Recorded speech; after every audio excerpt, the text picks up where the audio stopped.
സന്താന സൗഭാഗ്യ പൂജയുമാണെന്നല്ലേ ജയനിർമ്മല പറഞ്ഞത്.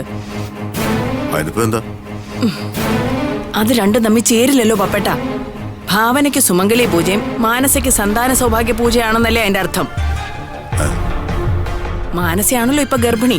അപ്പൊ സന്താന സൗഭാഗ്യ പൂജ അവളെ കൊണ്ടല്ലേ ചെയ്യിക്കേണ്ടത്. അത് നേരാണല്ലോ. ഞാൻ അത്രയ്ക്ക് അങ്ങോട്ട് ചിന്തിച്ചില്ല.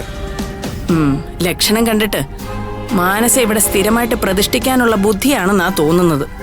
അതിന് സൂര്യ കൂടി സമ്മതിക്കണ്ടേ? പപ്പേട്ട, മാനസയുടെ പ്രസവം കഴിയുന്നതോടെ ഇവിടെ എന്തെങ്കിലുമൊക്കെ നടക്കും.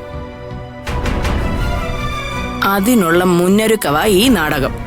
ജയ എന്തൊക്കെ നാടകം കളിച്ചാലും മാനസ പ്രസവിക്കുന്ന കുഞ്ഞ് ഭാവനയുടെ സൂര്യയുടെ ആണല്ലോ. ആ ഒരു ധൈര്യം മാത്രമേ ഭാവനയ്ക്കുള്ളൂ. ചിലപ്പോ ഇതൊക്കെ നമ്മുടെ തെറ്റിദ്ധാരണയാണെങ്കിലോ? എന്തോ എനിക്കിതൊന്നും അത്ര നല്ല ഏർപ്പാടായിട്ട് തോന്നുന്നില്ല പപ്പേട്ട.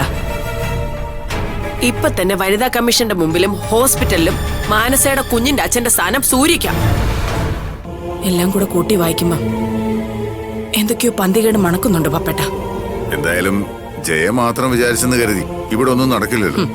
എന്ന് നമുക്ക് പരസ്പരം പറയാനല്ലേ പറ്റത്തുള്ളൂ പപ്പേട്ട. ജയനിർമ്മയുടെ സ്വഭാവം നമുക്കാരും പറഞ്ഞു തരേണ്ട കാര്യമില്ലല്ലോ. എന്താ വല്യമ്മേ, എന്തോ സീരിയസ് മാറ്റർ ആണെന്ന് തോന്നുന്നു. സേതു, ഇവിടുത്തെ സെറ്റപ്പ് ഒക്കെ കണ്ടിട്ട് നിനക്ക് എന്ത് തോന്നുന്നു? പ്രത്യേകിച്ചൊന്നും തോന്നുന്നില്ല. ഇതൊക്കെ ജയനിർമ്മലേന്റെ ഒരു വിവരക്കേടാണെന്നേ ഞാൻ പറയത്തുള്ളൂ. പൂജയുടെ പേരിൽ കുറച്ച് കാശ് പൊട്ടിക്കണം, അത്രേ ഉള്ളൂ. വെറുതെ കാശ് പൊട്ടിക്കാനും മാത്രം പിഠിയല്ല ജയനിർമ്മല. എന്തൊക്കെയോ വ്യക്തമായ പ്ലാനോടെയാ ജയനിർമ്മല ഈ പൂജ നടത്തുന്നത്. എന്റെ മനസ്സ് പറയുന്നതൊന്നും വെറുതെ ആയിട്ടില്ല സേതു. വല്യമ്മ പറഞ്ഞു വരുന്നത് എന്താ എനിക്കൊന്നും മനസ്സിലാവുന്നില്ല. എന്തായാലും ഒരു കാര്യം ഉറപ്പാ, ഭാവനയുടെ നല്ലതിനു വേണ്ടി ആവില്ല ഈ പൂജ നടത്തുന്നത്.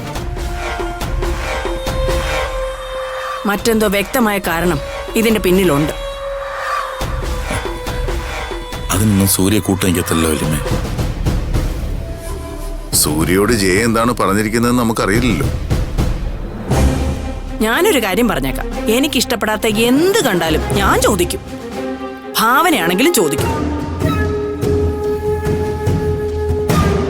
ഒരിക്കൽ കൂടി ഭാവനയ്ക്ക് വീഴ്ച വരാൻ പാടില്ല സേതു.